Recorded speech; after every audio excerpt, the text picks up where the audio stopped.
ये लालू जी समाजवाद से आए हैं, मुलायम से ज्यादा समाजवाद से आए हैं। उनका नारा क्या था पता है? कि गौ हमारी माता है, गफूर उसको खाता है, गफुरवा उसको खाता है। गफूर ने गफुरवा उसको खाता है। तो ये समाजवाद की जड़ में सांप्रदायिकता कहां से थी? आप ये बताइए दीजिए। हम आपसे एक सवाल करते हैं। लोहिया ने भी कहा था कि अगर जनसंघ सांप्रदायिक है तो मैं भी सांप्रदायिक हूँ, कहा था जनसंघ के प्रोग्राम में। तो फिर तो आप ये सोच लीजिए कि जिसकी जड़ ही सांप्रदायिकता, तो ये सवाल पूछना ही ना गलत है। हाँ, हमारे बुजुर्गों ने एक गलत काम किया है कि मुस्लिम लीडरशिप को खड़ा नहीं होने दिया, चाहे जो भी हो, शहाबुद्दीन साहब हों, क्या तस्लीमुद्दीन सीमांचल गांधी हों, तस्लीमुद्दीन साहब हों, अनवारुल हक साहब हों, या जितने भी हों। आज देख लीजिए वो अगर आज क्या हुआ पप्पू खान का? उनको राज्य टिकट नहीं दी। क्यों नहीं दी? तो अभी भी तो बाप की ही पॉलिटिक्स चल रही है। मैंने क्या कहा है? माई को छोड़ दिए, बाप बाप कर रहे हैं। चुनाव होने दीजिए, ये और करें, बाप बाप खोजेंगे। और उस वक्त इनके कोई सहारा नहीं होगा। इनके सबसे सपनों का जो सपने देखे थे मुख्यमंत्री का, वो टूट चुका है। महागठबंधन की हो सकता है सरकार बने, चाचा भतीजा एक हो, कांग्रेस और ये लोग आए। लेकिन मेरे अनुभव के, चूंकि मैंने तमाम पॉलिटिकल पार्टीज में कई बार गया, घंटों वहां बिताए, कई विधानसभा, लगभग 30-35 विधानसभा में मैं, अभी तो परसों मैं जमुई, चूंकि मैं जमुई का रहने वाला हूँ, हंग असेंबली जिसको कह सकते हैं, या त्रिकोणीय होगा, सरकार किसी की बहुमत में नहीं आएगी, मिला जुला के सरकार चलेगी। 1 साल 1.5 साल बाद दोबारा ये चुनाव में जाएंगे। 3 स्टेट की बात करता हूँ, ठीक है। हम 3 स्टेट में बहुत सक्रिय रहे हैं और अभी भी हूँ, ऐसा नहीं है कि खत्म हो गए। तो वहां के नौजवानों ने में इतना आक्रोश है। बिहार के जो नौजवान हैं, जो सोशियो पॉलिटिकल एक्टिविस्ट हैं, जो एक्टिविस्ट हैं, जो एजुकेशन के मामले में हैं, अलग अलग फील्ड में हैं, उनमें एक गम और गुस्सा यहाँ के मुसलमान लीडरों के प्रति है। संघर्ष समाज पिछले 2.5 साल से, आपको मालूम है कि 2.5 साल से हमने कई प्रोग्राम किए। उसको हम फेसबुक और सोशल मीडिया पे नहीं डाल के हमने लोगों के साथ संवाद स्थापित करने में कामयाबी हासिल की। वो लोग चाह रहे थे कि एक प्लेटफॉर्म बने, और 26 नवंबर 2025 को जिस दिन संविधान दिवस है, उस दिन एक राउंड टेबल कॉन्फ्रेंस रखा गया। ऐसे पहचान मीन्स मुसलमान नाम की वजह से हमें पॉलिटिक्स से दूर कर दिया गया। हमारे टिकट के साथ नाइंसाफी किया जा रहा है। हमें जो है सिर्फ एक पद दे दिया जाता है, हमें नीति निर्माण में नहीं रखा जाता, पॉलिसी मेकिंग जहाँ होती है वहाँ नहीं रखा जाता है, और हमारे साथ हर तरह का भेदभाव किया जाता। हमसे पूछा नहीं जाता कि तुम्हारे समाज के लिए क्या किया जाए। नहीं, मैं तकरीर और भाषण की बात कर रहा था, क्योंकि उन तकरीरों को हमें याद है। ऐसा नहीं है कि असदुद्दीन वैसा गलत है या भाजपा के बी टीम के लोग हैं, तो बिल्कुल नहीं। ये सब इनको बदनाम कराया गया। मैं मानता हूं, वैचारिक रूप से मैं उनके साथ नहीं हूं, लेकिन जहां पे हैं, मजबूत हैं, तो उनको क्रेडिट मिलना चाहिए। बनात साहब वाले कहाँ के थे, लड़ते थे कहाँ से? इस्माइल सेठ साहब थे, कहाँ से लड़ते थे, कहाँ से? मेरी बात समझ रहे हैं ना? तो जो नस्लें उनको नहीं देखी है, जो नहीं समझी है, तो वो जोशीले हैं। हम तो वो जोश जुनून है नहीं। बनात साहब, इस्माइल साहब नेशनल लेवल पे एक एस्टेब्लिश लीडर बन चुके थे।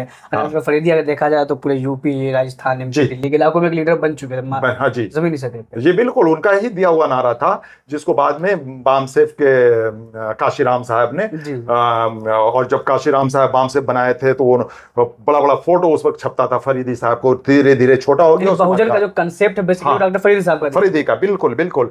85 बनाम 15 उन्हीं का कॉन्सेप्ट था। ठीक है, ये बामसेफ का क्रिएट किया हुआ नहीं कॉन्सेप्ट है। उसी पॉलिटिक्स से पैदा होकर के बाद में आजम खान, आपके हमारे बिहार के जो गवर्नर आरिफ मोहम्मद खान, नसीमुद्दीन, पूरी यूपी दिल्ली में जो लीडरशिप है मुसलमानों की अलग अलग पार्टियों में, वो सब उनके दिया हुआ जनरेशन। तो ऐसा नहीं है कि इन्होंने नहीं किया, बहुत बड़ा काम किया है। लेकिन अब अभी की मौजूदा हालात में देखें तो बिल्कुल मुसलमानों की कोई लीडरशिप नहीं है। हमारे साथ इस वक्त मौजूद हैं बिहार, झारखंड, बंगाल के मशहूर पॉलिटिकल एक्टिविस्ट, पॉलिटिकल एनालिस्ट, और बंगाल विधानसभा चुनाव में आसनसोल से महागठबंधन, जो कांग्रेस और लेफ्ट और आईएसएफ का गठबंधन था, उससे प्रत्याशी रहे संघर्ष संवाद के कन्वीनर मुस्तकीम सिद्दीकी साहब। बिहार से भी आपका ताल्लुक है, जमुई से ताल्लुक रखते हैं। मौजूदा वक्त में बिहार की सियासत किस मोड़ पे खड़ी है वो हम सब के सामने है। इस मौजूद पर जो मुख्तलिफ तरह के डिस्कशन सभी हैं, उसको लेकर के हम उनसे बात करने की कोशिश करेंगे। सबसे पहले मुस्तकीम साहब, आपका इस्तकबाल है। बहुत बहुत शुक्रिया। मुस्तकीम साहब, अब तक पिछले 15-20 दिनों पहले तक अगर हम देख रहे थे तो ये माना जा रहा था कि बिहार में महागठबंधन एनडीए बनाम जो है वो मुकाबला होने जा रहा है 25 के विधानसभा चुनाव में। जन स्वराज को भी लेकर 6 महीने पहले तक, 4 महीने पहले तक ये बहस थी कि त्रिकोणीय मुकाबला हो सकता है, लेकिन पिछले 2-3 हफ्ते के बात की जाए तो ये समीकरण जो है बिल्कुल साफ हो गया था। कि महागठबंधन एनडीए के बीच मुकाबला होगा, लेकिन जब चुनाव का ऐलान हुआ, सीटों का बंटवारा शुरू हुआ, तो एनडीए के अंदर भी घमासान देखने को मिला, इंडिया गठबंधन में भी घमासान देखने को मिला है। तो ऐसे में क्या माना जाए, इस वक्त बिहार की सियासत कहाँ आकर खड़ी हो चुकी है? देखिए, पिछले, जहाँ तक मैं बात करता हूँ बिहार की सियासत के सिलसिले में, पिछले 35 साल से यहाँ पे जो सियासत चल रही थी, पिछड़ों की राजनीति थी। सत्ता में पिछड़ों की, चाहे लालू जी का सरकार हो या फिर नीतीश जी का सरकार हो, ये पिछड़ों की सरकार कहलाती है। और ये आई थी समानता के आधार पे, हक अधिकार के, जिसमें ये कहा गया था कि हम जो है हर उस समाज को हक देंगे, चाहे वो अक़लियत हो। अक़लियत मतलब मुसलमान, यहाँ के संदर्भ में अक़लियत मतलब मुसलमान होता है। उनको हक अधिकार देंगे।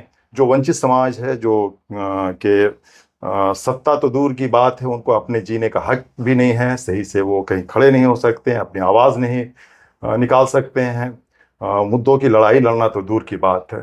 तो जब हम देखते हैं शुरुआती दौर में ये लालू जी जब आए, तो वो हक अधिकार उनको मिलना शुरू हुआ, चाहे वो एक सिंबॉलिक हो, जिसको हम प्रतीकात्मक रूप से कहते हैं, वो मिलना शुरू हुआ था। सरकारें आई, कई बार आई गई, लेकिन अब क्या है, बिहार की राजनीति करवट लेने वाली है। इसमें कोई दो राय नहीं है कि 35 साल में भागलपुर दंगे के बाद पहली बार हमने बिहार में कांग्रेस का झंडा डंडा और राहुल गांधी को एक नए नारे के साथ वोटर अधिकार यात्रा के नाम पर यहाँ पे लॉन्च किया गया। यहाँ पर लॉन्च होते ही उनकी स्वीकारता हुई। राहुल गांधी को लोगों ने स्वीकार किया, बड़ा वेलकम किया, बड़े ईमानदारी से। मुझे ऐसा लगता है, चूंकि मैं किसी पार्टी में यहाँ पे नहीं हूँ, चाहे इंडिया गठबंधन की हो या एनडीए गठबंधन, लेकिन नज़र तो सब पे होती है। तो महागठबंधन जो राजद है, उन लोगों ने भी वेलकम किया। लेकिन ये पिछले 2 हफ्ते में महागठबंधन में देखते हैं तो सीटों का बंटवारा जो हुआ, ये जो इनके बेसिक उसूल थे, जिसको कहा जाता था न्याय पर, समानता पे, जिसकी आबादी, जिसकी जितनी आबादी उसकी उतनी भागीदारी, इनका पूरा उल्लंघन किया गया। और इसकी शुरुआत हुई कांग्रेस से। मुसलमानों को नेग्लेक्ट कर दिया गया, मुसलमानों को पॉलिटिकली अछूत समझा जाने लगा। और इसी बुनियाद पर मुसलमानों के साथ कांग्रेस ने बड़ा भेदभाव किया। इसमें कोई दो राय नहीं है। इवन जो राजद के अभी सर्वोसर्वा है, लालू जी की राजद अलग थी और ये तेजस्वी जी की राजद अलग है। तो इन्होंने भी एक नारा था बिहार में, हालांकि ये नारा आज भी है, माई समीकरण, मुसलमान और यादव ये एकजुट रहे और सत्ता में ये हमेशा लालू जी की आवाज़ पे खड़े रहे।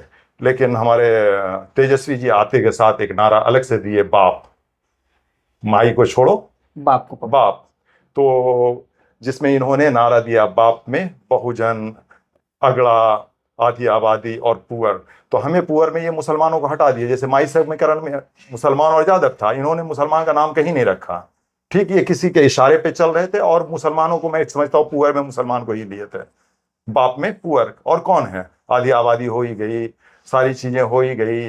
तो अगड़ा को तो सरकार जब आते गए तो मुसलमानों का टिकट करके अगड़ा को देते गए। उसी के रास्ते पर कांग्रेस चली और अच्छे अच्छे मुसलमान जो एक्टिविस्ट थे, सोशियो पॉलिटिकल थे, पॉलिटिकल एक्टिविस्ट थे, उनके टिकट को काटा गया। और जो कांग्रेस के विरोधी थे, जाले से मशहूर रहमानी का टिकट काटा गया, बिल्कुल, मिन्नत रहमानी का सुपौल से काट दिया गया। वही मैं आ रहा हूँ। और जो लोग इनके विरोधी थे, जिनका बैकग्राउंड था बीजेपी आरएसएस के विचारों से प्रभावित थे, उनको टिकट देना शुरू किया। ये घमासान तो होना ही था। जहां तक रही एनडीए की बात, तो मैं पिछले 10-15 दिन हो गए, 10-15 दिनों में मैंने लगभग तमाम पार्टियों के मुख्यालय में गया हूँ। इवन मैं जौनसुराज में भी गया, 3-4 घंटे में वहां भी बिताए। मेरा उद्देश्य कुछ ये नहीं था कि हम वहां पे उनसे बहुत ज़्यादा उनसियत रखते थे, बहुत ज़्यादा चाहत रखते थे कि पार्टी का। मुझे ये जानना था कि हो क्या रहा है। एक बार तो मैं आपके इस कहने पर ही गया, वो जो टिकट बंटवारा होता रहा था जौनसुराज, और उनके शेखपुरा हाउस में भी गया।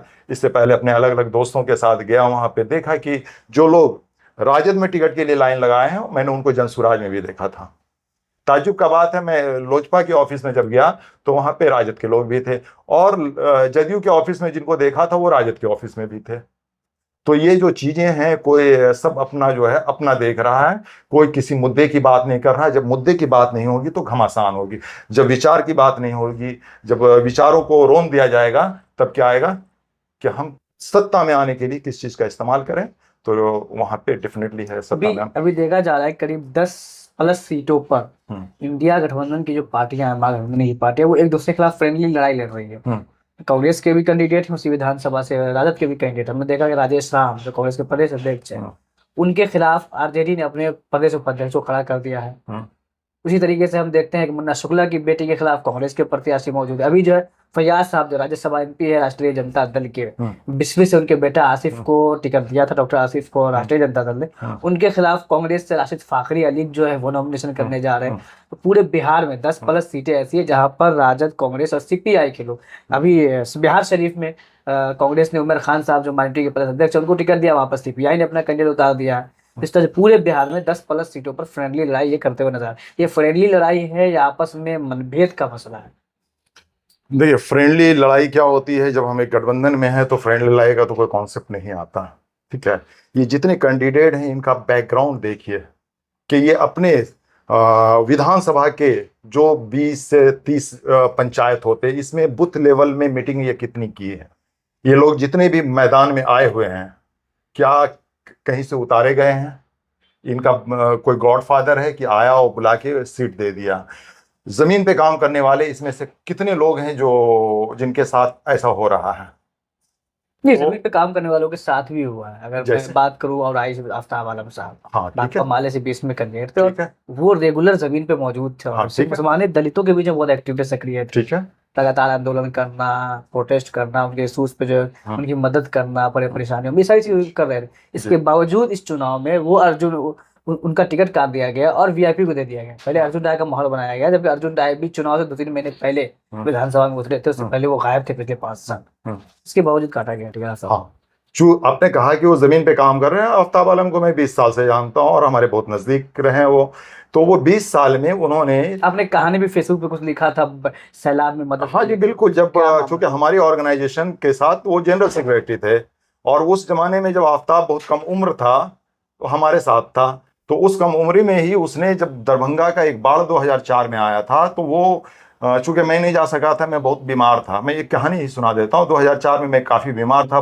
दरभंगा में बाढ़ से सैकड़ों गांव प्रभावित हुए थे। महीनों दिन से उसमें पानी भी पूरे गांव में डूब गया था। तो उस महीनों दिन में ये अपना नाव बुक करके, हमारे ऑर्गेनाइजेशन की तरफ से जनरल सेक्रेटरी थे, कुछ लोग गए और वहाँ पे महीनों दिन रहा। कभी उनके उस जमाने में ख्याल नहीं था कि हम विधानसभा नहीं, कोई चुनाव लड़ेंगे। वो चुनाव का कॉन्सेप्ट ही नहीं था, ना उनका था, ना क्या बोलते हैं, कभी चर्चा हुई थी कि हमें चुनाव लड़ना है। लेकिन चूंकि सामाजिक बुनियाद की बात थी तो हम लोग सामाजिक बुनियाद से अपने स्टूडेंट लाइफ से मैं लगा हुआ हूँ। जब भी ऐसे मामले हुए, ये नहीं सिर्फ मुसलमानों की बात करता हूँ, मुसलमान तो मैं हूँ, इसमें कोई शक नहीं है, लेकिन जब भी मामला आया है सामाजिक मुद्दों पे, चाहे दलितों के साथ हुआ हो, चाहे पिछड़ों के साथ हुआ, या स्वर्णों के साथ, भंगरमों के साथ, कई मिसालें मेरे फेसबुक पे ही जाइए, देखिएगा किस तरह के उनके साथ जब भी मामला आया है तो मैं खड़ा रहा हूँ और मुखर होकर खड़ा रहा हूँ और उस वक्त तक नहीं हटा हूँ जब तक कि उनके साथ इंसाफ नहीं हो गया हो। हम इंसाफ से ज़्यादा अदल की बात करते हैं। अदल क्या होता है, इंसाफ में एक फ़र्क है, याद रखो। ये इनके नारे हैं कि इंसाफ करो, ठीक है, हम कहते हैं अदल करो। अदल क्या है कि हम 3 आदमी हैं, ठीक है, 3 आदमी में 5-5 केजी वजन, अगर 15 केजी है तो तीनों का इंसाफ ये होगा 5-5 केजी हम उठाएं। अदल क्या है, हम अदल की बात जब करते हैं तो 15 केजी है, अगर हम ज़्यादा ताकतवर हैं तो हमको 10 केजी उठाना चाहिए। आप हमसे कमज़ोर हैं तो आपको 3 केजी उठाना चाहिए। उससे जो कमज़ोर है 2 केजी उठाएगा। ये अदल है, ठीक है। चलो, आप अदल नहीं कर रहे हो, ये तो हमारा है कॉन्सेप्ट जिससे हम मानते हैं, लेकिन नजरिए को आप मानते हैं। हाँ, लेकिन इंसाफ कम से कम करना चाहिए। तो इंसाफ की जो है नजरियात पे अगर हम देखते हैं तो आफ्ताब आलम उस वक्त से लगा हुआ है और वो समाज के लिए लगा हुआ था। ऐसा नहीं है कि वो लेफ्ट के लिए लगा हुआ था या राइट के लिए लगा हुआ था या किसी एक कॉन्सेप्ट के साथ लगा था। वो लगा था कि हम लोग समाज के लिए कुछ करना है। पॉलिटिक्स में तो 15 के बाद आए हैं। हाँ, मैं बता रहा हूँ, मैं 2004 की बात कर रहा हूँ, समझे। बहुत नौजवानी का उम्र था उसका, ठीक है। तो उस वक्त से हम लोग एक साथ थे। लेकिन वो जब आया और वो चूंकि उसका फील्ड 2004 से ही बना हुआ था, वो जा रहा था, हम लोग जाते थे, बांटते थे, कपड़े बांटते थे। ये वो हम अपनी कोई चंदा हम लोग नहीं करते थे, अपनी ऑर्गेनाइजेशन था, ट्रेनिंग का, ये इंस्टीट्यूशनल जो प्रॉफिट होता था उसमें से कुछ गरीबों के लिए मदद करते थे। ये आज भी जो हम लोग के साथ जुड़े हुए हैं वो जानते हैं। यानी जो आपका इंस्टीट्यूट था, तालीमी इदारा था, उससे प्रॉफिट होता था, उसमें आप एक हिस्सा समाज के लिए समाज के लिए दे देते आप थे, थे। आप एक था। हिस्सा का 20-25% दे देते थे, ठीक है, प्रॉफिट का 20-25% दे देते थे। और वो उसमें आफ्ताब को फ्रंट रनर बनाए हुए थे, या फिर हम और आफ्ताब। तो आफ्ताब आज से नहीं लगा हुआ। आफ्ताब जैसे लोग अगर अकेला चुनाव लड़ जाएगा, अकेला चुनाव लड़ जाएगा, मैं बोल रहा हूं अकेला, तो अगर कोई भी गठबंधन में चाह के भी उसको हराना बहुत ही मुश्किल है। अब यह है कि उसके हारने की सिर्फ एक वजह हो सकती है, जो कि हिंदुत्व का एजेंडा है। उसके बाद आफ्ताब के लिए तो वो जमीनी लड़का है, उसको मैं बहुत साल से जानता हूँ, 22-23 साल से जानता हूँ, इसलिए उसका हारना। लेकिन उसी तरह के आप 10 लड़कों के 10 लोगों का, उस उम्र के 10 लोगों का नाम बता दीजिए जिनके फादर पॉलिटिशियन नहीं हो और उसने अपनी पहचान उस तरह बनाई हो। आप नहीं बता सकते, बिहार में ऐसा नहीं है। सासाराम में तो आपने अजय साहब है, उनको भी कांग्रेस ने टिकट नहीं दिया, हाँ, महागठबंधन ने टिकट नहीं दिया। हाँ, वो भी बहुत जमीनी सक्रिय आदमी है, हाँ, आपके बिल्कुल, जानने वालों में से भी है। बिल्कुल है, बिल्कुल है, बिल्कुल है। तो मैंने कहा ना कि इससे पहले कि जब पिछड़ों की सरकार बनी थी, तो न्याय की बात करने वाली, नहीं सॉरी, इंसाफ की बात करने वाली, और क्या बोलते हैं, जिसका जितना आबादी उसकी भागीदारी, ये सब बात करने वाली जब अपने मिशन से हटती है, तो आफ्ताब तैयार होता है, तोराब तैयार होता है, शमशाद तैयार होता है, और ऐसे कई लोग हैं, समझे। हमारे यहाँ से भी है, जमुई विधानसभा से शमशाद आलम, उसको टिकट देना चाहिए, मजबूत है वो, उसको टिकट मिलना चाहिए और वो जीतेगा। लेकिन नहीं देगा टिकट। अगर दे देता है तो बड़ी अच्छी बात है, समझे। मुझे नहीं मालूम है कि देगा कि नहीं, लेकिन ऐसे लोगों को देना चाहिए। अगर ये इस तरह का जो माहौल बना है कि इस तरह के जो एक्टिविस्ट, नौजवान एक्टिविस्ट है, नौजवान लीडरशिप है, इनको जिस तरीके से दरकिनार किया गया महागठबंधन की पार्टियों, अब क्या लगता है इसके पीछे जो पुरानी मुस्लिम लीडरशिप है, मैं किसी का नाम नहीं लूंगा, जी, जी, जी। उन लोगों का भी कुछ हाथ हो सकता है, जो आरजेडी में है, कांग्रेस में है, क्योंकि उनके बेटों को तो टिकट मिल जाता है। हम देख रहे हैं कि अभी इस वक्त अब्दुल बारी सिद्दीकी साहब के भतीजा चुनाव लड़ रहे हैं, इस वक्त फातमी साहब के बेटा फराज फातमी चुनाव लड़ रहे हैं, फैयाज साहब के बेटा चुनाव लड़ रहे हैं, आसिफ साहब, इस तरह से जो भी कदवा में शकील साहब खुद चुनाव लड़ रहे हैं। तो इनको, इनके बेटों को टिकट मिल जाता है। लेकिन जो दूसरे नौजवान मुस्लिम यूथ्स हैं, जो ज़मीन पे इस्टेब्लिश हैं, जो नज़रिया रखते हैं, जो एक्टिविज्म में हैं, जिनकी एक फैन फॉलोइंग है, उनके पास आवाज़ है, इसके बावजूद पढ़े लिखे हैं, मशकूर उस्मानी अलीगढ़ के प्रेसिडेंट रहे हैं एमयू के, ऐसे लोगों को भी टिकट नहीं दिया जाता है। तो क्या इसके पीछे इन लोगों का भी कुछ हाथ हो सकता है? कुछ नहीं, पूरा का पूरा हाथ है। ये ऐसे हैं कि ये मुसलमानों की आबादी जो बिहार में है उसको अपना जागीरदारी समझते हैं। ये समझते हैं कि हम उनके रिप्रेजेंटेटिव हैं, जबकि सच ये है कि रिप्रेजेंटेटिव जब उतने की आबादी के होंगे तो चले हमारे विधानसभा से लड़के दिखाएं कितना वोट आता है, आपके विधानसभा से चल के दिखाएं कितना वोट आता है। ये तो अपनी सीट पर जो गठबंधन है उससे लड़ते हैं, ठीक है, गठबंधन का वोट मिल जाता, और अब्दुल बारी सिद्दीकी जैसे भी अगर वो उसमें से माई समीकरण से जादव अगर अलग हो जाता है तो हार जाते हैं। इनकी इतनी ही पहचान है कि जब ये रहमो करम पे हैं, किसी के रहमो करम पे हैं ना, तो ये इनको ये है कि ये चाहते हैं कि कोई दूसरा मुस्लिम लीडरशिप, चाहे वो नौजवान हो या किसी भी उम्र का हो, हमारे पॉलिटिकल जो फैमिली दो चार हैं उसको किसी भी तरह से इनकी वजह से इनकी कैरियर पे नुकसान ना पहुंचे बस। अब उन्हें लगता है कि आने वाले दिनों में इस पॉलिसी की वजह से खुद इनका भी नुकसान हो सकता है? क्योंकि अभी जो मैं जिस तरह से मेरी बातें हो रही है, मुजफ्फरपुर के अंदर, दरभंगा में, सीतामढ़ी में, चंपारण के लिए में, हर जगह, यहाँ तक कि मगध वगैरह में, नौजवानों में, उन नौजवानों में भी जो पॉलिटिकल पार्टियों के हिस्सा है, स्टेट में अलग अलग विंग्स के अंदर जिम्मेदारियों में है, यहाँ तक कि नेशनल विंग्स में भी जिम्मेदारियों में है, बड़ी पार्टियों के, उनके अंदर भी एक गुस्सा है इन लीडर्स को लेकर के भी, महागठबंधन को लेकर के भी है, कांग्रेस राजद को लेकर के भी है, और ये जो पुराने लीडर्स हैं इनको लेकर के भी गुस्सा है। तो क्या इसका नुकसान इन नेताओं को नहीं हो सकता? देखिए, आपने कोर जो इश्यूज है उसको उठाया है, और ये बिहार का ही नहीं, बिहार से आप चले जाएं झारखंड, आप चले जाएं बंगाल, चूंकि ये हमारा कार्य क्षेत्र है और हमने काफ़ी सालों से इस क्षेत्र में काम किया है और ग्राउंड पे काम किया है, गांव-गांव जाके काम किया है। मैं ये एक बात बता दूं कि हम जो है मुसलमान की राजनीति की बात नहीं कर रहे हैं, हम वो बात कर रहे हैं कि किसी भी समाज के साथ भेदभाव नहीं होना चाहिए, किसी भी वर्ग के साथ भेदभाव नहीं होना चाहिए। अगर कोई एक पासवान समुदाय का है तो ऐसा नहीं हो चिराग पासवान का बहन हुई हो, समझे, सांसद हो और वो सांसद हो और दूसरे पासवान के लोग उनके पीछे झंडा लेके चले। ऐसा नहीं है कि अगर कोई मांझी है तो जीतन राम मांझी हो और उनका बेटा हो और उनके बहू हो, ऐसा, इस सियासत के हम खिलाफ हैं। हाँ, मांझी को भी हक मिलना चाहिए, हाँ पासवान को भी हक मिलना चाहिए, अति पिछड़ों के का भी हक मिलना चाहिए, जिसका जितना हक है, जिसकी जितनी आबादी है उसका हक मिलना चाहिए। और उसके हम उसकी बात करते हैं। लेकिन ये अब 3 स्टेट की बात करता हूँ, ठीक है, हम 3 स्टेट में बहुत सक्रिय रहे हैं और अभी भी हुआ, ऐसा नहीं है कि ख़त्म हो गए। तो वहाँ के नौजवानों ने में इतना आक्रोश है। बिहार के जो नौजवान हैं, जो सोशियो पॉलिटिकल एक्टिविस्ट हैं, जो एजुकेशन के मामले में हैं, अलग अलग फील्ड में हैं, उनमें एक गम और गुस्सा यहाँ के मुसलमान लीडरों के प्रति है। जो झारखंड में है वो वहाँ के झारखंड के मतलब एक बॉन्डर की तरह फैल रहा है, लेकिन कोई एक प्लेटफॉर्म नहीं मिल रहा है कि उस गुस्से का इजहार वो कर सके। संघर्ष समाज पिछले 2.5 साल से, आपको मालूम है कि 2.5 साल से हमने कई प्रोग्राम किए, उसको हम फेसबुक और सोशल मीडिया पे नहीं डाल के हमने लोगों के साथ संवाद स्थापित करने में कामयाबी हासिल की। हम चाहते तो अभी इलेक्शंस में हम भी कुछ अपने कैंडिडेट किसी भी पार्टी में ये करके, या फिर अपनी एक छोटी मोटी पार्टी के साथ समझौता करके उतारते, लेकिन हम जानते हैं कि उससे हमें कोई फायदा नहीं होगा। जो नौजवान है, हम उसकी कैरियर के साथ खिलवाड़ नहीं करेंगे।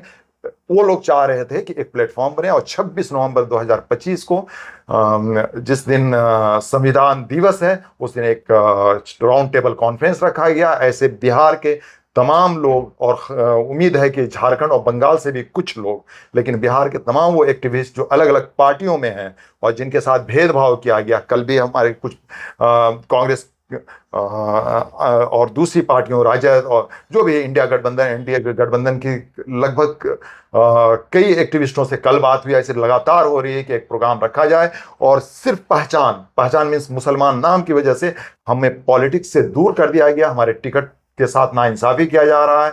हमें जो है सिर्फ एक पद दे दिया जाता है, हमें नीति निर्माण में नहीं रखा जाता, पॉलिसी मेकिंग जहाँ होती है वहाँ नहीं रखा जाता है, और हमारे साथ हर तरह का भेदभाव किया जाता। हमसे पूछा नहीं जाता कि तुम्हारे समाज के लिए क्या किया जाए, जिस समाज का आपको वोट चाहिए। और ये बीमारी राजद में भी है, कांग्रेस में भी है, जदयू में भी है, और तमाम पार्टियों में है। कांग्रेस बीजेपी के एक्सपेरिमेंट को तमाम पार्टियां एक्सपेरिमेंट कर रही है। पहले कांग्रेस मुक्त का नारा उसने दिया था बीजेपी, और मुसलमान मुक्त कर दिया। उसी मुसलमान मुक्त के नारे पे तमाम पार्टियां चल रही हैं। ये अफसोस की बात है। इस प्रोग्राम में किन पार्टियों को लगाने की उम्मीद है आप जी, किन पार्टियों में मौजूद लोगों से आपका राब्ता हुआ है जो इस प्रोग्राम में 26 के? मेरा राब्ता तो बीजेपी भी, कुछ मुसलमान हैं वो भी चाहते हैं कि हम आए, पूछे सर हम भी आ सकते हैं क्या उस प्रोग्राम में। राउंड टेबल कॉन्फ्रेंस जो रखे हैं, जिसमें से बिहार के तमाम लोगों को बुलाया जा रहा है, हमने फेसबुक और कई माध्यम से सुना। हमने कहा कि देखिए, ये हमारा प्रोग्राम नहीं है, ये आपका प्रोग्राम है। क्या है? आपका प्रोग्राम है। लेकिन हम उन्हीं को इनवाइट कर रहे हैं जिनको हम जानते हैं प्रोग्राम में कोई हंगामा कराने के लिए नहीं बुलाया जा रहा है। मुद्दे की बात होगी। हंगामा का मतलब क्या है? हम अगर राजनीतिक विमर्श पे बात कर रहे हैं तो कोई एजुकेशनल विमर्श पे कर देगा, कोई विमेन एम्पावरमेंट पे बात करे, कोई एजुकेशनल से लेके आर्थिक एम्पावरमेंट पे करे कि इकोनॉमिकल डेवलपमेंट कैसे होगा मुसलमानों के बीच। हम नहीं, ये तो बड़ी बीमारी है मुस्लिम हाँ, जब आप एजुकेशन के प्रोग्राम करेंगे हाँ, वहाँ लोग पॉलिटिकल एम्पावरमेंट की तो हमने कहा है कि हम इस इनवाइट उन लोगों को कर रहे हैं जो मुद्दे की बात करें। हम वहाँ पे बुला रहे हैं। तो मुसलमानों में जो क्या बोलते हैं, बहुत सारे भेदभाव, मैं भी मानता हूँ भेदभाव हैं। गरीब अमीर का भेदभाव है, कुछ लोग शादी ब्याह का भेदभाव, अशराफ और अजाल और क्या क्या मुद्दे हैं जिनको दिया गया। पिछले हमने 2024 में प्रोग्राम कराया था, तो ऐसे लोग को बुला दिया गया था। हम उनसे मुक्त रखना चाहते हैं। किसी भी कम्युनिटी के लोग रहे हैं, उन लोगों को बुलाया जाएगा। उसके बाद ये तो सच्चाई है ना, उसके बाद मुसलमानों को हाँ कहीं ना कहीं इग्नोर किया गया हमेशा। अभी अगर हम देखें तो विधायकों और मंत्रियों का हम लिस्ट देखें महागठबंधन की सरकार में, तो इस्राइल मंसूरी नजर आते हैं। बाकी तमाम जो स्टैब्लिश लीडरशिप है तमाम पार्टियों के अंदर या मिली तंजीमों के अंदर बिहार के अंदर, वो तमाम जो उन लोगों के हाथ में है जिनको नाम अपर कास्ट मुस्लिम दे दिया गया, अगरचे इस्लाम से इसका कोई लेना देना नहीं है, और जिन लोगों को पसमानदा बोला जा रहा है कहीं ना कहीं वो दरकिनार तो किए गए हैं। इसका जिम्मेदार कौन है? सबसे पहले ये देखना पड़ेगा जिम्मेदार कौन है। Community leadership. कम्युनिटी लीडरशिप हर में कम्युनिटी के लीडरशिप ने पैदा किया है। अभी हम रिसेंट में देखते हैं कि हम जितना बोलेंगे हमारी आवाज़ को वो नहीं सुनेगा। लेकिन हमारे क्या बोलते हैं डॉक्टर एजाज अली साहब सांसद बने, उसने उस मोमेंट को क्यों ख़त्म कर दिया गया? आखिर क्या कारण है जो उन्हें राज्यसभा भेजे थे उनसे अब दूरी बना लिए? अनवर अंसारी साहब आखिर क्या वजह है कि जब उनको सत्ता मिल जाता है तो अपने समाज को भूल जाते हैं। रही बात, कुछ तो गुमराह किया गया है, जैसे एक एग्जाम्पल, मैं उस पर बहस नहीं करना चाहता था, लेकिन चूंकि हो सकता है आप इसको दिखाएंगे तो लोग बोलेंगे चुप हो जाए। कहा जाता है कि ये जो बिहार सर्वे का आया है, तो हम जिस कम्युनिटी से हैं उसकी सबसे ज्यादा अधिक आबादी है। क्या है? बिल्कुल। उस बिरादरी की अधिक आबादी। आप उनका देख लीजिए नौकरी में प्रतिशत क्या है, उसकी नौकरी में क्या प्रतिशत, आप देख के अगली बार हमसे इंटरव्यू लीजिएगा। सबसे कम है। क्या है? सबसे कम। सरकारी नौकरी में जिस की आबादी सबसे ज्यादा है, शेख बिरादरी की, उसकी सबसे प्रतिशत। हम इसको ढोल बजाएंगे क्या? हम अपने समाज को शिक्षित करेंगे, कम्पिटिटिव करेंगे, अपने बच्चों को बोलेंगे एजुकेशन में जाओ, अच्छी नौकरी पाओ, कि हम ये गीत गाएंगे कि हमारे साथ ऐसा हुआ है। क्या क्या बोलते हैं, जेएनयू से, एमयू से, और क्या बोलते हैं जितने प्रीमियम इंस्टीट्यूशंस है उसमें सारे बिरादरी, किसी को रोक है कि ये बिरादरी नहीं पढ़ेगा? बिल्कुल नहीं। अगर आप ये कहते हैं कि हमारे पास संसाधन की कमी है, तो संसाधन की कमी के हर बिरादरी के लोग ये कर रहे हैं। हमें तो 10% आरक्षण दिया गया है ईडब्ल्यूएस के, हम कहाँ लेते? नहीं लिए। हमारे बहुत सारी बातें हैं जो थोड़ा सा मुद्दे से भटक जाने वाली बात होगी, ठीक है। हम ये चाहेंगे, उस दिन बुला रहे हैं, कई हमारे दोस्त हैं जो जिसको आप कह रहे हैं पसमानदा कम्युनिटी, वो लोग आ रहे हैं और हमसे आज से नहीं कम से कम 20 साल से जुड़े हुए हैं और बहुत विश्वास के साथ जुड़ते हैं, और इस मामले पे जो बहस करता है हमसे ज्यादा जवाब वो देते हैं, ठीक है। तो 26 का ये आपका प्रोग्राम हो रहा है, जी। कि आपने अभी MY समीकरण की बात किया था। MY समीकरण को पिछले सालों के अंदर बिहार में एक बड़ा डिस्कशन रहा कि MY समीकरण टूट चुका है। जहां भी मुस्लिम प्रत्याशी महागठबंधन के होते हैं वहां पर यादव समाज के लोग मुस्लिम प्रत्याशी को वोट ना करके एनडीए की तरफ चले जाते हैं, और आज इसका कहीं ना कहीं शायद नुकसान हुआ, खमियाजा भुगतना पड़ा है कि वही एनडीए जिसको जगह जगह यादव समाज ने मुसलमानों को छोड़ के एनडीए को वोट किया, पिछली बार 22 सीट दिया था, इस बार सिर्फ 4 सीट दिया, 6 सीट दिया है यादवों को। यानी कि यादवों के टिकट और अच्छे नेताओं के टिकट, जैसे राम सोतरा है, बीजेपी के अंदर अच्छी पकड़ रखते थे, हमारे और विधानसभा से वो एमएलए थे, उन लोगों के टिकट काट दिए गए। पूरे बिहार में यादवों का टिकट काटा गया है भारतीय जनता पार्टी की तरफ से। बड़ी ईमानदारी से इस सवाल का मैं जवाब दूंगा, ठीक है। मुसलमानों की जो आबादी है और यादवों की जो आबादी है, और माई समीकरण है, तो तेजस्वी यादव की राजद, मैं कह रहा हूं तेजस्वी यादव की राजद में यादवों की कितनी आबादी विधानसभा में, विधान परिषद में कितनी आबादी आप बता सकते हैं? कम है। कम है, यादव कम है। 60%। प्रतिनिधित्व कितना, कितने एमएलए यादव हैं? 60% है। आबादी कितनी है? 14%। 14%, बिल्कुल। 14% वाले 60% विधानसभा में है। तो इसने भेदभाव किसने किया? जो न्याय के साथ, जो समानता के साथ, जो बराबरी हक अधिकार, क्यों टूट रहे थे मैं बता रहा हूं ना। तो जब समाज के एक वर्ग को आप तोड़ेंगे, हाँ, क्यों टूट रहे थे?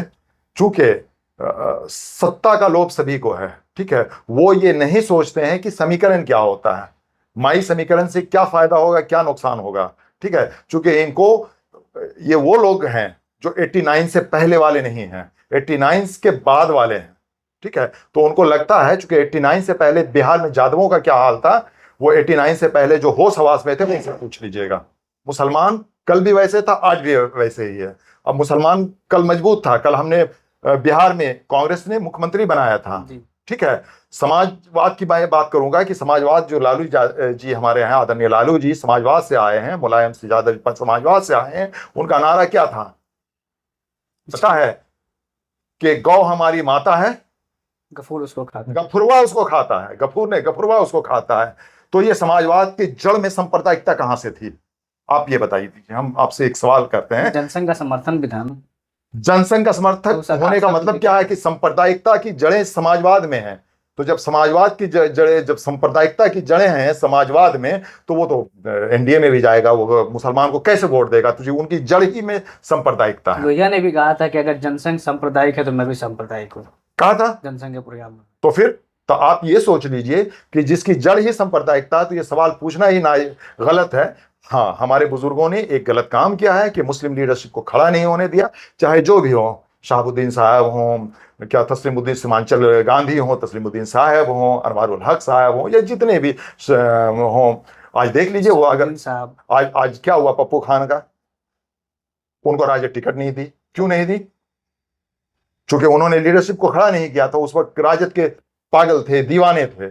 लेकिन राजद को एहसास अब हुआ है कि हम जो हैं जिस मुसलमान समाज को खत्म कर रहे थे, दूर कर रहे थे, माई को छोड़ के बाप के सहारे गए थे, वो बाप भी मेरा नहीं हुआ और अब बाप बाप कर रहे हैं। यही वजह है। तो अभी भी तो बाप बाप ही वो कर रहे हैं। आप देखिए भूमिहारों को आप जो है पकड़ पकड़ कर ला रहे हैं, उनको पकड़ पकड़ ला के सीख दे रहे हैं। सूरजभान सिंह को आपने बहुत ज्यादा समझा बुझा कर और पारस साहब से तोड़ करके ला के आपने टिकट दिया है। लेकिन जो मुसलमान पहले से ज्यादा एकजुट दिख रहा था अभी कुछ दिनों पहले तक महागठबंधन के साथ, उसको आपने हर जगह खत्म करने का इन्होंने काम किया ऐसा लग रहा है। तो अभी भी तो बाप की ही पॉलिटिक्स चल रही है। मैंने क्या कहा है? माई को छोड़ दिए, बाप बाप कर रहे हैं। चुनाव होने दीजिए, ये और करें, बाप बाप खोजेंगे और उस वक्त इनके कोई सहारा नहीं होगा। इनके सबसे सपनों का जो सपने देखे थे मुख्यमंत्री का, वो टूट चुका है। महागठबंधन की हो सकता है सरकार बने, चाचा भतीजा एक हो, कांग्रेस और ये लोग आए। लेकिन मेरे अनुभव के, चूंकि मैंने तमाम पॉलिटिकल पार्टीज में कई बार गया, घंटों वहां बिताए, कई विधानसभा, लगभग 30-35 विधानसभा में मैं, अभी तो परसों मैं जमुई, चूंकि मैं जमुई का रहने वाला हूँ, वो आ रहा था सिकंदरा विधानसभा के पास में रुका, समझे। उसके बाद शेखपुरा में रुका, और जितने भी विधानसभा इस बीच में पड़ते हैं, नीतीश जी का विधानसभा, वहां भी रुके। लगभग ऐसा है कि हर जगह हमारे 10, 20, 50, 100 लोग जानने वाले हैं। तो चर्चा करते हुए आए तो ये पता चला कि ये असेंबली है इस बार शायद हंग असेंबली जिसको कह सकते हैं, या त्रिकोणीय होगा। सरकार किसी की बहुमत में नहीं आएगी, मिला जुला के सरकार चलेगी। 1 साल 1.5 साल बाद दोबारा ये चुनाव में जाएंगे। इस पॉलिटिक्स में जो आप देख रहे हैं कि 35 साल की सियासत पे एक हमला है। हाँ। एक तरफ कांग्रेस पार्टी मजबूती के साथ जो आगे बढ़ती हुई नजर आए और कहीं ना कहीं राष्ट्रीय जनता दल पे दबाव क्रिएट करके रखा गया। जो संजय यादव और तेजस्वी की पॉलिटिक्स वो अपनी जगह, लेकिन कांग्रेस कहीं ना कहीं स्टैब्लिश होने की कोशिश की आरजेडी के गर्दन पर बैठ करके। इस तरीके से जदयू के खिलाफ इस तरीके से षड्यंत्र लगातार होते रहे पिछले चुनाव में, और इस बार भी जो चीजें सामने आई, इस तरीके से सीटों का बंटवारा हुआ है। अच्छी से जदयू की सीटें लोजपा को दे दी गई है, एलएलएम को दे दी गई है, और जदयू के अंदर भी जो दावेदार टिकट दिए जा रहे हैं उसमें भी बहुत सारे इल्जाम लग रहे हैं। जो हम एक चर्चा होता है मीडिया के अंदर, क्या कहते हैं, एक 4 यारों का नीतीश कुमार के, जिसमें 3 यार के ऊपर बहुत ज्यादा इल्जाम लगता है भुजा पार्टी के नाम से। वो सारी चीजें हैं। तो जनसुराज भी सामने आ चुका है, प्रशांत किशोर है। तो ऐसे में समाजवाद की राजनीति जो बिहार में 35 साल से रही है, उसके तमाम इख्तलाफात के बावजूद कहीं ना कहीं वो अति पिछड़ों और दलितों के लिए बहुत अहम राजनीति रहा, और उसने जो बल दिया है बहुजन समाज को बिहार में, पूरे मुल्क को। उसका मुस्तकबिल क्या देख रहे हैं ऐसे वक्त में? ये दौर जो है सियासत में करवट बदलने वाला है। ठीक है, पहले था कि कोई एक नेता आके कहता था कि इसको वोट देना है, वो दे देता था। अब ऐसा कोई नेता की बात नहीं चलती है और नहीं चल रही है।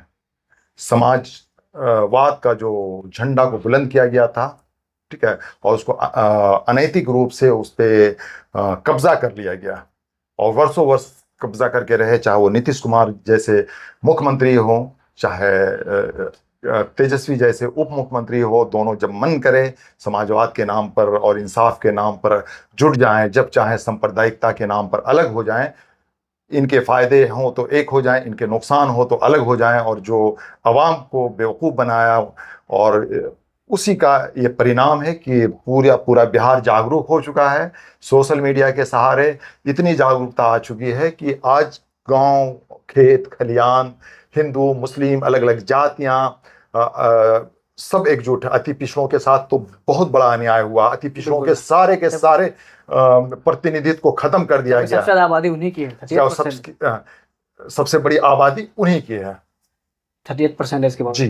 तो आप ये कह रहे हैं कि जिस दरख्त का फल इन लोगों ने खाया है, नीतीश कुमार और लालू यादव ने और दूसरे तमाम समाजवादी नेताओं ने जो मौजूदा वक्त में, उस फल को सींचने का काम इन्होंने नहीं किया। यानी समाजवाद की जो आंदोलन था उसको इन लोगों ने कहीं ना कहीं खत्म कर दिया और अपने घर की जागीर बना के रखा है। असल में कहानी कहा जाता है कि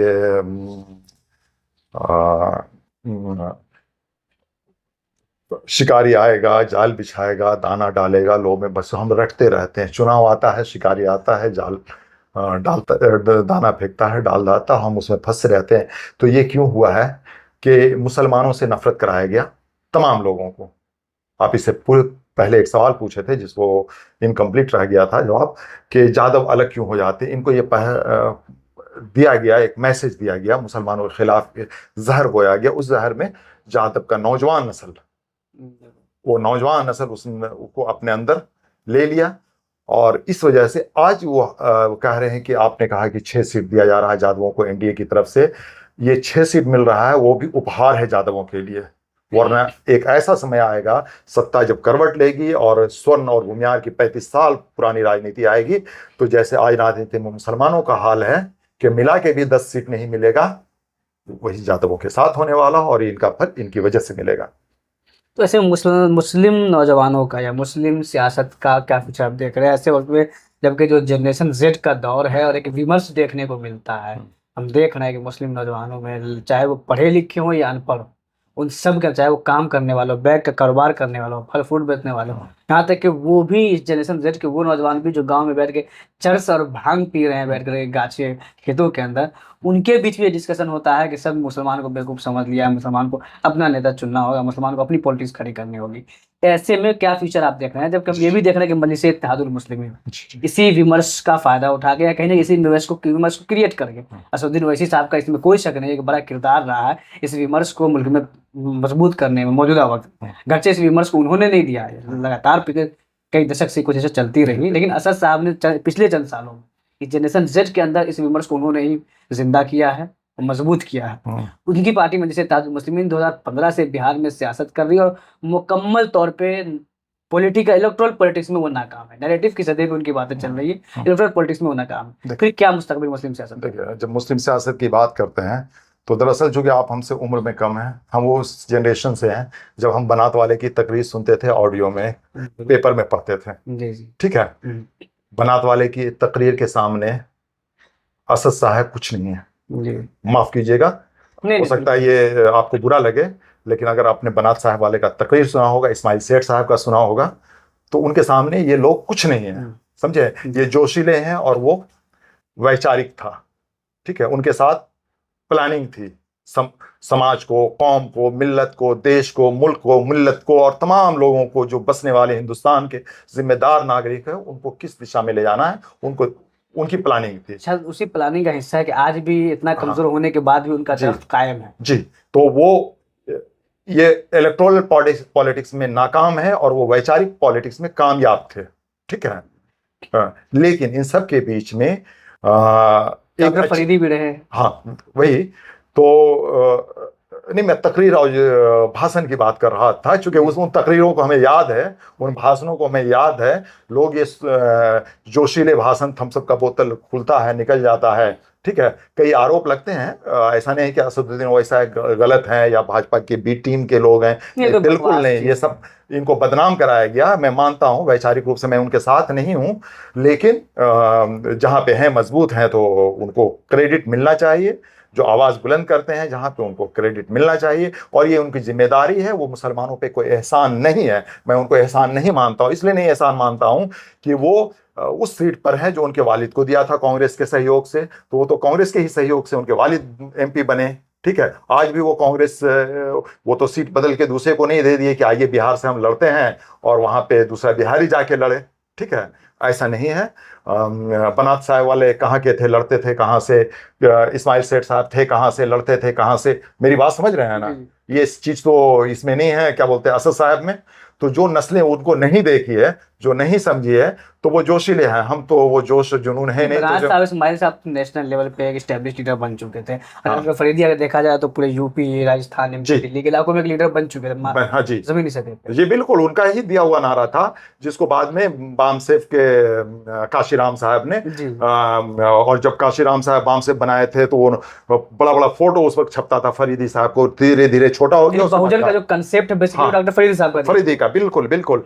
85 बनाम 15 उन्हीं का कॉन्सेप्ट था। ठीक है, ये बामसेफ का क्रिएट किया हुआ नहीं कॉन्सेप्ट है। उसी पॉलिटिक्स से पैदा होकर के बाद में आजम खान, ये आपके हमारे बिहार के जो गवर्नर आरिफ मोहम्मद खान, नसीमुद्दीन, पूरे यूपी दिल्ली में जो लीडरशिप है मुसलमानों की अलग अलग पार्टियों में, वो सब उनके दिया हुआ जनरेशन। तो ऐसा नहीं है कि इन्होंने नहीं किया, बहुत बड़ा काम किया है, लेकिन अब अभी की मौजूदा हालात में देखें तो बिल्कुल मुसलमानों की कोई लीडरशिप नहीं है, जिसको लीडरशिप कहा जाता है। अगर लीडरशिप है तो बिहार में एक बात बता दीजिए कि पिछले वही असद साहब को हम लोग 10 साल में जा रहे हैं, ठीक है, 10 साल मुकम्मल हो गए। 10 साल में जा रहे, सीमांचल के अलावा, सीमांचल के अलावा बिहार है, जी। ठीक है। बिहार के कितने जिलों में उनकी पॉलिटिकल पार्टीज एक्टिविटी की, तो सदर कहाँ गए? कुल मजलिस के लोगों का ये कहना होता है कि सीमांचल के अंदर भी हाँ, कोई संगठन नहीं है। जिम्मेदार कौन है? सच मैं बता रहा हूं, मैं आपके कैमरे के सामने बता रहा हूं कि यहाँ के जो सदर हैं और कुछ लीडरान हैं, वो नहीं चाहते हैं कि कोई नया लीडरशिप उभरे और कल होके हमारे लिए बड़ी चुनौती बन जाए कि आपसे भी हम बड़े हैं। तो क्यों नहीं चाहेंगे? उन्होंने लोगों को जोड़ा, उन्होंने बिल्कुल नहीं चाहते, गलत बात है, गलत बात है। शमीम साहब को बिहार शरीफ में जोड़ा, क्या कहते हैं आपको, कटिहार के अंदर उन्होंने जोड़ा, अभी जो डिजाइन किया मौलाना ने, मुझको क्यों नहीं जोड़ा? साहब को मुझको क्यों नहीं जोड़ा? अच्छे लोग आपको मुझको क्यों नहीं जोड़ा? आप तक नहीं पहुंचे, लेकिन नहीं क्यों नहीं जोड़ा? मैं आपसे पूछ रहा हूँ ना, चूंकि मेरे पास पहुंचे थे, मैंने सर्टेन कंडीशन रखा कि ठीक है हम MIM के लिए काम करेंगे, लेकिन आप एक काम कीजिएगा तो काम के तरीके होंगे ना, पूरे बिहार में करेंगे ना। आप कहते हैं कि आप अपना पैसा लगाइए काम कीजिए। कौन सी पार्टी सबसे अमीर पार्टी? अब इस पे बहस है तो मैं आपको कॉन्सेप्ट क्लियर कर दूं। जब राजद नहीं था, जब जदयू नहीं था, जब लोजपा नहीं थी, जब TMC नहीं थी, जब JMM नहीं था, किस पार्टी को जानते? सपा नहीं था, जब बसपा नहीं था, तब भी MIM था या नहीं था? बिल्कुल हैं? जब इनके सांसद एक सांसद हुआ करते थे, तब भी MIM का एक सांसद हुआ करता था। तब वो कांग्रेस के साथ थे MIM। आज क्या बोलते, उस वक्त ये लोग जितने हैं सब कांग्रेस के विरोधी थे जी। उस वक्त आपने क्यों नहीं, जिसको आप दरी गए कह रहे हैं, आपने जब बसपा नहीं था, जब सपा नहीं थी, जब लोजपा नहीं था, जब राजद नहीं थी, मस्जिद के ज़माने सुने, जब TMC नहीं थी, जब JMM नहीं था, तो आप यहाँ पे आके अपनी पहचान और जवानों को ट्रेंड क्यों नहीं किया? आपने क्यों नहीं कहा कि हमें हमारी पॉलिटिकल आइडेंटिटी के साथ आना है मैदान में? जिम्मेदार कौन है? मैं आपसे पूछ रहा हूँ, बता दीजिए। अब तो वो निकले हैं। अरे भाई निकले हैं तो जब 20-30, अब क्या कमी रही तो कोई भी चीज आप क्या समझते हैं कि पुश बटन है, ये इलेक्ट्रिक कार्ड दबाएं और आ जाएंगे? वो आपको भी तो चेक करेंगे ना, आपको चेक करेंगे कि नहीं? हैं जी।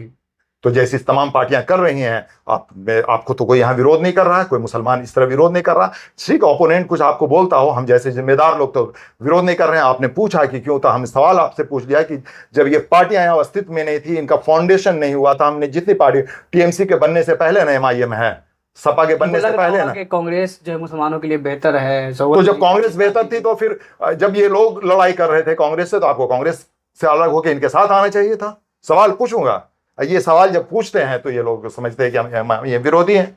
ठीक है, हम तो कई सवाल पूछते हैं। अगर हम में गलती है तो आपको बताना होगा, समझाना होगा। ठीक है, दरअसल ये है कि यहाँ का नेतृत्व हो या झारखंड का नेतृत्व, मैं बता रहा हूँ, आप आ जाइए। क्या नाम है, MIM वहां पे लॉन्च की झारखंड में पार्टी, समझे? वहां का जो 2019 लोकसभा और विधानसभा एक साथ होता है वहां पे, लगभग 5-6 महीने के फर्क पे।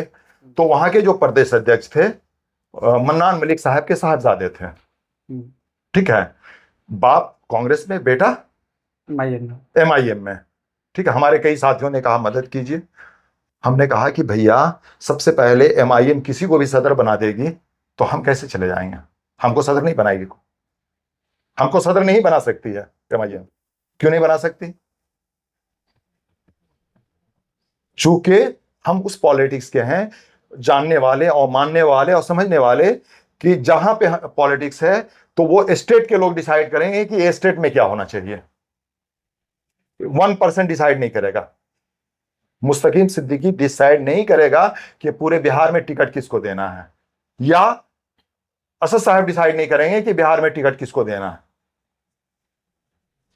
मेरी बात समझ रहे हैं? जी। अगर चंद लोग डिसाइड करने लगेंगे तो वही जो अभी NDA में हो रहा है और इंडिया में हो रहा है वही होता है।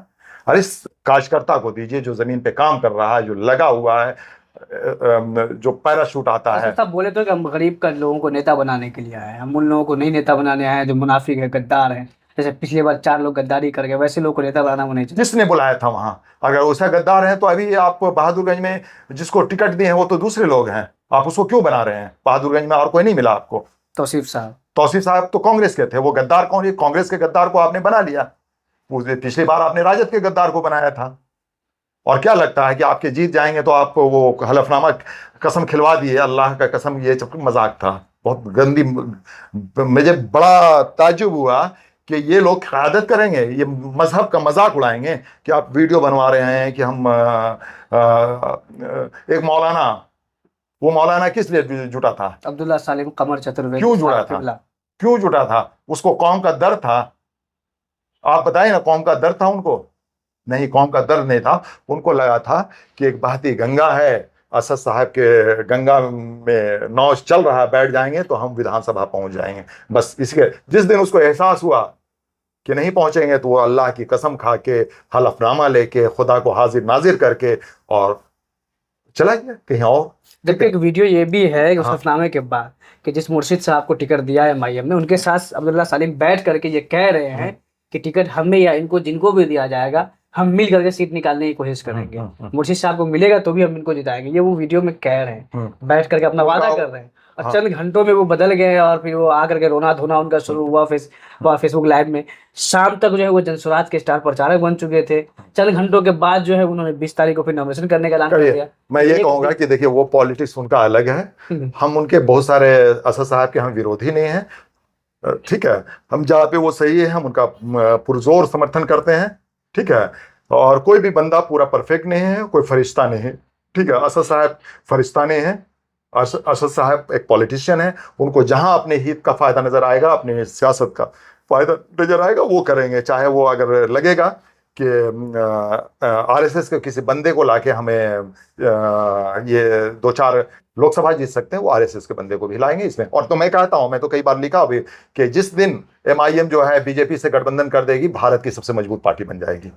तो अभी दे तो रहा रणजीत सिंह जी भाजपा में, उनके भाई विधायक हैं, वो खुद जो 370 के। अरे नहीं, मैं इसका समर्थक हूँ कि अगर भाजपा के, अगर वो बीजेपी के साथ गठबंधन करके आते तो मैं ऐसे ही उनके लिए क्या बोलते हैं, एज ए कैडर काम कर देता। लेकिन वो नहीं करेंगे। क्यों नहीं करेंगे? जैसे बीजेपी आरएसएस, जैसे इंडिया गठबंधन में भरे हुए आरएसएस वाले, ठीक है, उनके साथ आप गठबंधन करना चाहते तो डायरेक्ट क्यों नहीं करते हैं? ठीक है। आप आज अभी कांग्रेस को वहां समर्थन दिए ना, क्या बोलते हैं, हैदराबाद में। आज ही का न्यूज में पढ़ रहा था किसी तो वहां कांग्रेस को आप समर्थन देते हैं, यहाँ का कांग्रेस गंदा हो जाता है। अरे क्या, चंद दिनों पहले एमआईएम ने को सपोर्ट किया था कांग्रेस ने एमएलसी चुनाव। अरे तो फिर मुझे समझ में नहीं आ रहा, एक ही आदमी दो तरह की बात करता है। फिर इमरान प्रतापगढ़ी बोलते हैं कि ये बीजेपी के एजेंट है। खैर, इमरान प्रतापगढ़ी बीजेपी के नहीं, ये भी सवाल है, एक कांग्रेस जो है उनके एमएलसी कैंडिडेट को एमआईएम की सपोर्ट कर रही है, कांग्रेस का एमएलए कैंडिडेट एमआईएम से सपोर्ट ले रहा है, और इमरान प्रतापगढ़ी के रहते हुए दक्षिण बिहार से मुस्लिम पॉलिटिक्स को कांग्रेस ने खत्म कर दिया, मिथिलांचल से मुस्लिम पॉलिटिक्स को खत्म कर दिया, सीमांचल बचा हुआ है, क्योंकि सीमांचल में जावेद साहब हैं, तारिक अनवर साहब हैं। तारिक अनवर साहब तो रो रहे हैं फेसबुक पे आके टिकट बंटवारे में नाइंसाफी और गलती की गई है। देखिए, इनकी उपलब्धि जो है इमरान प्रतापगढ़ी की ये है। मैं दक्षिण बिहार से आता हूं, दक्षिण बिहार में बता दे, उनको उमैर खान को दिए हैं, उनके विधानसभा से क्यों नहीं टिकट दिए? वो जीत पाएंगे वहां पे 100%। मैं कहता हूं नहीं जीत पाएंगे, नहीं जीत पाएंगे। आप बिहार शरीफ लाके राजद के एक नेता, वो पप्पू खान, मजबूत नेता का टिकट कटवा के दे दिए, और पूरे दक्षिण बिहार से एक भी कांग्रेस को टिकट नहीं दे रहे हैं। तो ये एहसान है अल्पसंख्यक के राष्ट्रीय अध्यक्ष का, कांग्रेस का, कि उन्होंने दक्षिण बिहार को खत्म कर दिया। उन्होंने, जो हमें मगध कहते हैं, मगध रीजन, हम मगध से आते हैं, ठीक है, हम मगध में ही बैठे हुए हैं, है ना। तो मगध को खत्म कर दिया मुस्लिम पॉलिटिक्स से। इन्होंने मिथिलांचल से मुस्लिम पॉलिटिक्स को खत्म कर दिया, चंपारण सब खत्म। तो कौन खत्म किया? ये राष्ट्रीय अध्यक्ष। अगर वक्त आएगा, ठीक है, देखिए 26 नवंबर के बाद इनके खिलाफ भी बड़ा आंदोलन करेंगे। वो बिहार अगर आएंगे तो उनसे सवाल पूछा जाएगा। आखिर में आपसे मैं जानना चाहूंगा, अभी एक डिस्कशन चल रहा है सोशल मीडिया पे भी, इस बार मुसलमानों को टैक्टिकल वोटिंग करनी चाहिए, किसी एक तरफ नहीं जानी चाहिए, किसी एक का विरोध नहीं करना चाहिए, सीटों के एतबार से जो है सोच समझ करके रणनीति तैयार करके वोटिंग करना चाहिए। जरूरत के मुताबिक जनता दल यूनाइटेड के कैंडिडेट्स को वोट करना चाहिए, जरूरत के मुताबिक महागठबंधन के लोगों को भी वोट करना चाहिए, और जहां पर इंडिपेंडेंस या जनसुराज या फिर एमआईएम जैसे के कैंडिडेट्स हैं उनको भी वोट करना चाहिए। जैसे अख्तर इमान खुद एमआईएम से मजबूत कैंडिडेट है, आफ्ताब साहब निर्दलीय में मशकूर साहब मजबूत कैंडिडेट है। इस तरह ये बात सोशल मीडिया पे चल रही है कि राजनीतिक वोट इस बार होना चाहिए। इसको लेकर आप क्या नजरिया रखते हैं, और मुस्लिम तंजीमों से, एक्टिविस्टों से, बिल्कुल आवाम से आप क्या कहना चाहेंगे? जी बिल्कुल, मैं इस पे अपने राय बहुत पहले, आज से लगभग 1-1.5 महीना पहले सोशल मीडिया पे लिखा था। बहुत गालियां मिली थी, बहुतों को ब्लॉक किया और बहुतों के कमेंट्स को डिलीट किया, तो भाग ना जाए सुन के। दरअसल क्या है कि हम किसी भी पार्टी के मानसिक गुलाम ना बने, मेरा ये मानना है। ठीक है, जिस तरह और अदर कम्युनिटीज़ करती हैं, तमाम पार्टियों में वोट करती है। ठीक है, हम किसी मिली जमायत के आह्वान पर, किसी मजहबी जमायत की पुकार पे किसी एक को वोटिंग जो करते हैं वो नहीं करें। जहां पर हम देखें कि अभी एमआई समीकरण में दरार है, कमजोर हुआ है, लेकिन इतना कमजोर नहीं हुआ है कि टूट जाए, तो उसको बना के रखना है।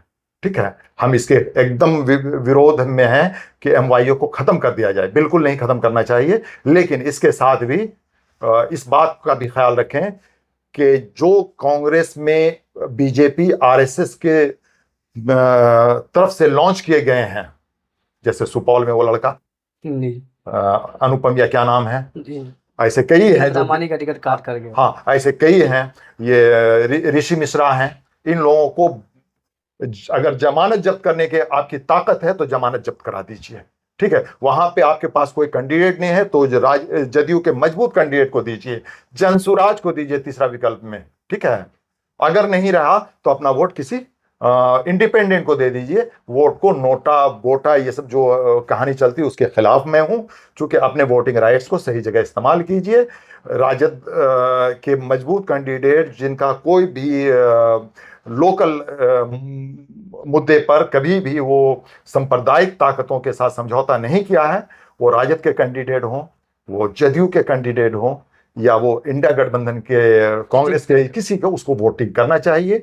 अल्टीमेटली सरकार मजबूत देने का कोशिश करें, हालांकि उम्मीद कम है कि ऐसा होगा। नहीं, बहुत सारी सीटें जहां पर इंडिया गठबंधन के कैंडिडेट एनडीए को नहीं, बीजेपी को नहीं हरा सकते हैं, बीजेपी की बात मैं कर रहा हूँ, तो वहां पर तो मुसलमानों को कुछ ना कुछ अलग रास्ता अपनाना होगा। जैसे बाइक पोल में भी हमने देखा था कि एक सीट ऐसा था जहां पर बसपा वर्सेस एनडीए जो है मुकाबला था, मुसलमानों ने वोट किया आरजेडी को, इस वजह से वो सीट हार गया। तो ऐसी जगह पे तो वोट करना पड़ेगा तीसरे विकल्प को। दूसरी बात, जहां पर जदयू के मजबूत कैंडिडेट हैं और आरजेडी जो वहां पर बदमाशी कर रखी हो, तो क्या वहां पे मुसलमानों को जदयू को वोट नहीं करना चाहिए? नहीं, देखिए, मैं बार बार यही कह रहा हूं कि हम लोकतंत्र में हैं। ठीक है, बहुत सारी बातें आती हैं, जब से यहाँ पे हम लोग होश हवास में देख रहे हैं, वही जो एनडीए में जदयू में था, कुछ अभी अभी की बात कर रहा हूँ, इससे पहले भी जा सकता हूँ मैं। अभी कई जो है जदयू के प्रत्याशी जो थे, उनको वहां पे ग्रीन सिग्नल नहीं मिला तो वो आ गए राजद में, राजद ने उनको टिकट दिया है ना, बिल्कुल। तो उसको तो आप वोट करेंगे, उसको तो नेग्लेक्ट कर देंगे। तो क्या जदयू में रहने वाला हर कोई सांप्रदायिक है? नहीं है जी, नहीं है। और नीतीश कुमार की अपनी जो पॉलिटिक्स है वो सांप्रदायिक नहीं रही है, बिल्कुल नहीं रही है, जी। इसको मानना पड़ेगा। ठीक है, उसने मुद्दे पे बीजेपी को सपोर्ट किया है या कर रहे हैं। ठीक है, अगर उसको हटा दिया जाए, कुछ सवाल करेंगे क्यों हटाया जाए, तो उस पर एक लंबी बहस चलेगी, क्यों हटाया जाए, क्यों, समझे? जो राजनीतिक मजबूरियां होती है। हाँ, तो अब आरजेडी भी अपनी मजबूरी बहुत सारी जगह गिनाती है कि इस मजबूरी के तहत हम मुसलमान के साथ खड़े नहीं हुए, तो वही मजबूरी जदयू के साथ भी हो सकती है, थर्ड पार्टी के साथ। तो ऐसे मजबूत जो लीडर हैं, ठीक है, जहां पे आपको लग रहा है कि आरजेडी हार जाएगी, ठीक है, या कांग्रेस के secular nature, pure secular nature के, चूंकि कांग्रेस एक पर क्वेश्चन मार्क है, ये कैसे लोगों को ला रही है और ये कब बदल जाएंगे उस पर कहना मुश्किल है। तो ऐसी शक्तियों को जिताना है, चाहे वो जनसुराज के मजबूत कैंडिडेट हों। ठीक है, बहुत सारे जनसुराज के मजबूत कैंडिडेट मिल सकते हैं, हो सकता है सरफराज साहब हो, ठीक है, जो कि आर से हो जाए। अगर वो जीतने वाले हो तो उनको जिताइए। ठीक है, ये मत देखिए कि कौन सी पार्टी से, वो हमारे काम के हैं, वो हमारे काम के कौन लोग हैं जो हमारे खिलाफ गद्दारी नहीं करेंगे। गद्दारी का मतलब पार्टी चेंज करना गद्दारी नहीं कहलाता है, वो उनकी अपनी पर्सनल, वरना हम कईयों की हिस्ट्री हमारे पास है। ठीक है, वो वक्त पे होता है, लेकिन गद्दारी का मतलब ये होता है कि उसको नस्ल कसी नहीं करेंगे, उसके शिक्षा से वंचित नहीं, बहुत सारी बातें हैं। ठीक है, जो हमारी बुनियादी ज़रूरतें हैं उसके साथ वो गलत नहीं करेंगे, वो गद्दारी होता है।